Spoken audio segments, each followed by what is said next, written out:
Hello, everybody. My name is Average Election Joyer here on September the 17th of 2025, and I just want to make a video to talk about some of the special elections that we saw yesterday on September 16th.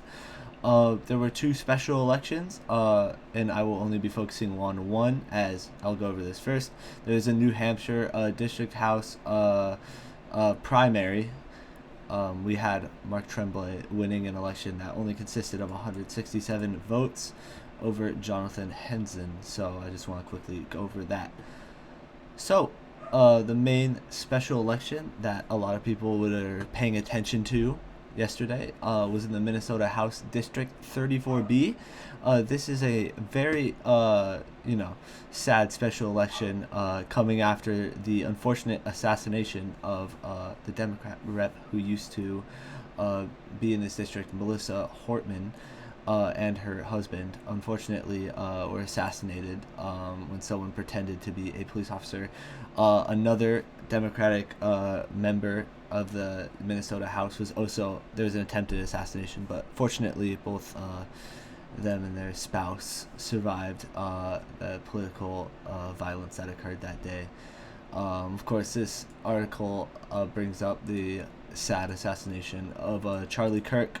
I will not talk about my political leanings on this channel, but political violence of any party is something that is just a tragedy, and never should there be violence of any sort, especially political violence, in this country if we want our democracy to continue to stand as it is.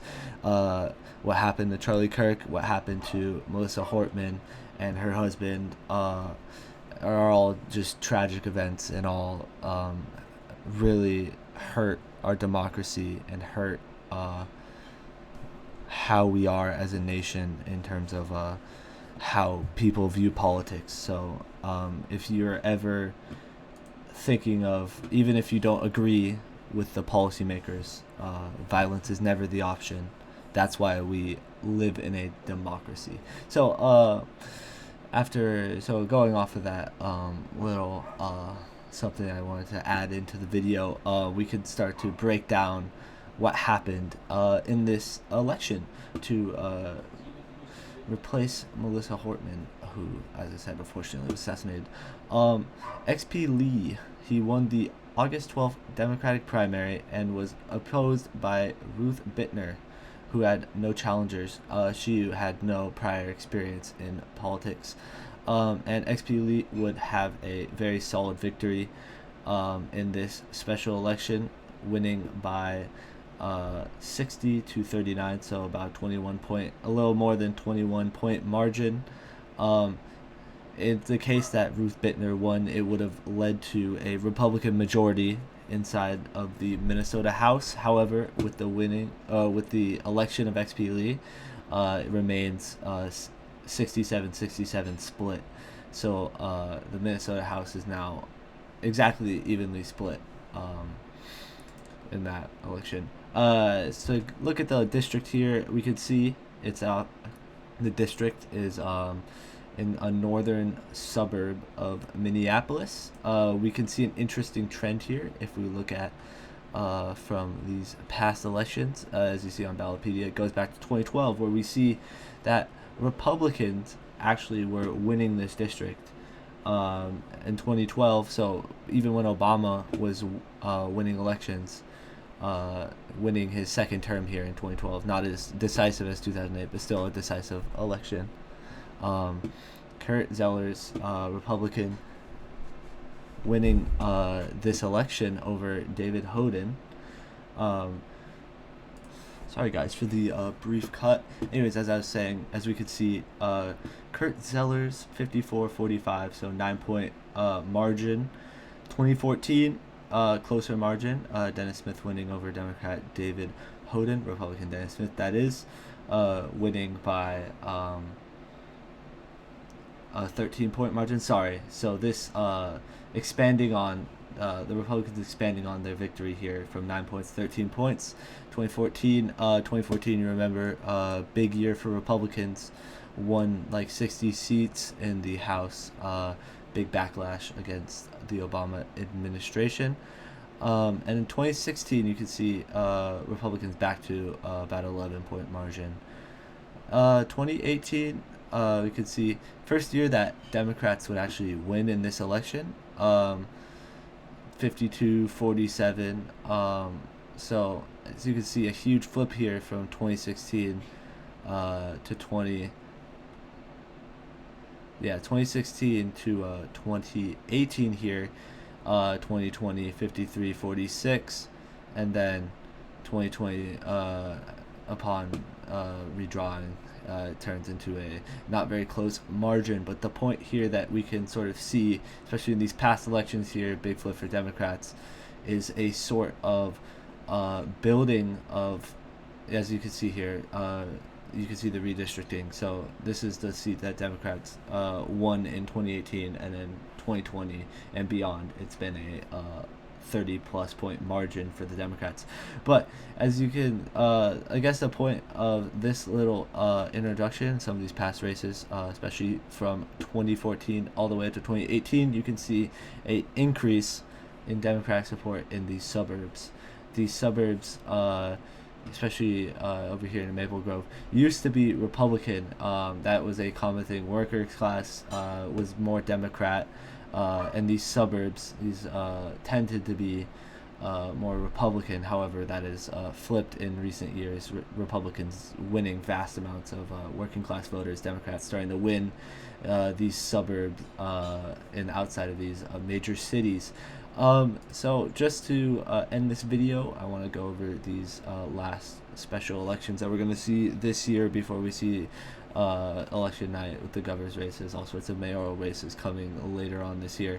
Some of these other scheduled elections, we have some mayoral elections here, October 7th, October 11th, and November 4th. Legislative special elections, we have the Georgia Senate 21 district runoff. If you remember, I covered this earlier election where the Democrat got about 40% of the vote. Big overperformance there. Yet to be seen if she could pick off some more of these Republican voters, make it even closer. Likely not to win, definitely not the favorite, but it'll be interesting to see. September 30th, we got the Florida House District 90 primary and the Florida Senate District 11 primary. October 24th, South Carolina Senate District 12 primary and South Carolina House Districts 21 and 88 primaries. October 28th, we have the Alabama House District 12 special election. November 4th, there's a lot of elections on that day, as that's the day you're going to see the governor's races, New Jersey, Virginia, as well as all sorts of mayoral races. So to end the video, I want to go over the remaining special elections that would fill the House of Representatives. We have the Arizona District 7 special election. As we could see here, goes into the suburbs of Phoenix, goes down Mexicali and Tucson, basically on the Mexican border here. This district leans fairly Democratic in past elections. 2002, Democrats were winning it by 22, 30, almost 30 points, 26, 27 points. Above 30 points, huge victory. Very close for the Democrats in 2010 was another, as you can see here, Obama helped carry the Democrats, huge victory, and then backlash. Again, Obama, the Republicans didn't even run a candidate in 2012 because, again, Obama was running. 2014, big backlash. Again, Republicans didn't run a candidate, but you can see there's Republicans have done well in some of these years. 2010 got very close to winning this election. 2016, huge victory, Ruben Gallego, big prominent politician in Arizona, who ran against he beat a Republican candidate back in 2024, very controversial Republican candidate. So that was a decisive victory by him. 2018, again, Ruben Gallego carries it. No major competition there. Again, hold 50 point margin there. So it's gotten less close in recent years. You don't see that much of a swing here from 2022 to 2024. So it's likely that, you know, this district is going to be a Democratic hold. The next congressional special election, Tennessee District 7 primary, and then the general election is on December 2nd. This is going to be a more interesting race. Republicans hold a clear advantage in it. However, it is going to be somewhat interesting. This district sort of, you can see it sort of cracks Nashville, takes up a chunk of Nashville and puts it in with this large, with a large swath of more rural, also has Clarksville up here, and Franklin. But it takes these couple of cities, it combines it with a lot of rural area. Somewhat of an interesting district. In 2012, you can see very solid Republican hold. 50 points, 50 points, 50 points. I'm just estimating, but that's about where it's at. 30 points, narrows up slightly. Again, more than 30 points here. 2022 got a lot closer, 59-38. So narrowing it down to less than 20. A little bit more than 20 points, 21 points round, and 2024 being almost the exact same margin. As you can see, it was only very close. Last time it was super close was 2008 when Obama had a huge blue wave. They won a lot of Senate races in places you wouldn't even imagine these days. I just think this race might be somewhat interesting 2024, as it's, you know, a large margin for GOP, 21 points. However, probably going to be closer than the prior Arizona race I was talking about. That's going to probably be about 30 points. This is going to be anywhere, as you see here, 21. Democrats continue doing well in special elections, could drop to 15. That would be a very good performance for the Democrats here in this congressional district. So that's sort of not one to look out for. It's not going to be especially close, but it could be interesting just to see the margins. And then the final congressional special election, Texas District 18. This is a district that is a lot. It's mostly in Houston, much of downtown Houston. So large Democratic areas. As you can see, 2016, it's a 50-point margin, 50-point margin, 50-point margin, 44-point margin. Narrowed up in 2024, becoming a little closer, 40 points, and then again 40 points.